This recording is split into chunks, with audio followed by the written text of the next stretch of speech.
More announcements are expected at the final day of Land Forces. Simon Love, Sky News, Melbourne. Joining me live from Land Forces in Melbourne is Shadow Home Affairs Minister James Paterson. Hi there, James. Great for you to join us. So what are people talking about there? Have the protests overshadowed the conference itself? It's great to be with you, Leigh. Look, the good news is that no, the ratbags outside haven't disrupted what's been a highly successful conference. These are great people who've gathered here over the last few days, who've got great ideas, who run great businesses, who are coming up with great solutions for the national security and defence challenges that our country faces. And a lot of business has been done here this week in our national interest. And so I think we can be very proud of the fact that despite their best efforts, the protesters have had absolutely no impact on the successful running of this convention. Our Defence Minister is in attendance. What do you make of the Philip Thompson criticism on Wednesday that the government didn't send relevant ministers and Miles' attendance today? And really, we should have the Minister for Defence and Defence Industry here. They should have got here. No, they're not. They need to be here. It's a sitting week. Yeah, this is our people, right?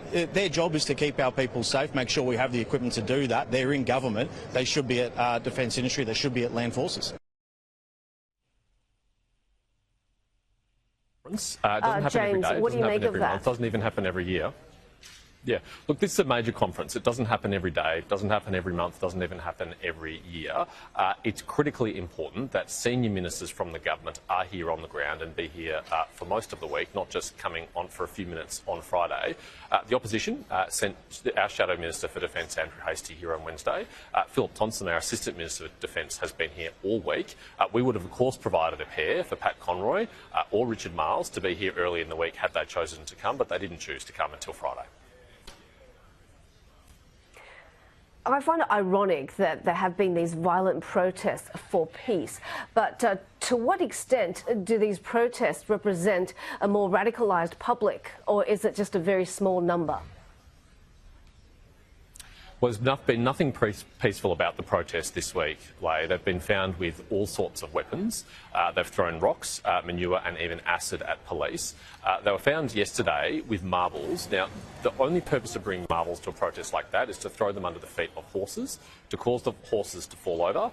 That often results in serious injuries for horses and requires them to be put down. So these are people that claim to be environmentalists, who claim to care about animal welfare, who claim to care about peace. They came here to hurt police horses and to hurt police and disrupt them in the work that they do. I think that's shameful. Frankly, they are lucky to live in a free country where they can come and protest freely, but they crossed a red line this week when they engaged in deplorable acts of violence. I'm deeply disturbed that a Greens Senator, David Shoebridge, has addressed them today and effectively endorsed their militant behaviour. The Greens have long since ceased to be a party of environmentalism.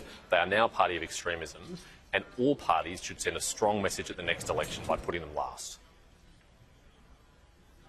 I heard one attendee's comment, which is that nobody's talking about Ukraine. They're all talking about Palestine when it comes to protests. Why is that? Well, in fact, there are even some flags of the Russian Federation at the protests. So presumably the people who are waving those flags at the protests aren't against war. They're just against countries like Ukraine and Israel defending themselves in war. Australia must stand with our allies. We must stand with our friends. We must stand with Ukraine. We must stand with Israel. We must stand with Taiwan. We must stand with the Philippines and other partners in the region and around the world who are under threat from authoritarian powers who want to use their force to erase borders by will and fundamentally reshape the international order. And everyone here at this conference this week understands the importance of that mission, is working hard towards that mission and won't be deterred by a few ratbag protesters from that mission. How will these polarised opinions on defence affect social cohesion in Australia? I think the vast majority of Australians back the ADF. They back our men and women in uniform. They understand the difficult job that they have to do, and they want them to have the best technology and the best resources at their disposal to do their jobs, to defend our country and our interests abroad. A small group of protesters here is a disruptive force. It has been unprofessional, it has been inappropriate, and it's made the police's task this week very difficult. It frankly makes Victoria's task of being a centre for major events even more difficult. I fear that a conference like Land Forces will choose not to come to Melbourne in the future, because the law must be enforced and there must be consequences for people who break the law. Otherwise, you're going to see this kind of behaviour repeated again and again and again.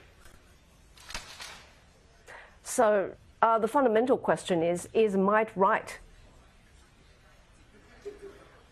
Well, I think peace comes through strength, and I think the best thing we can do to deter violence and aggression in our region is to be strong ourselves. Australia is not a country that seeks conflict. We're not a country that wants conflict. In fact, we want to prevent conflict and help peace endure by sending a strong message to anyone who is a destabilising force in the region that we will be able to defend ourselves, that we would be able to defend our interests, and that we'd be able to defend our allies and like-minded partners if the need arose to do so.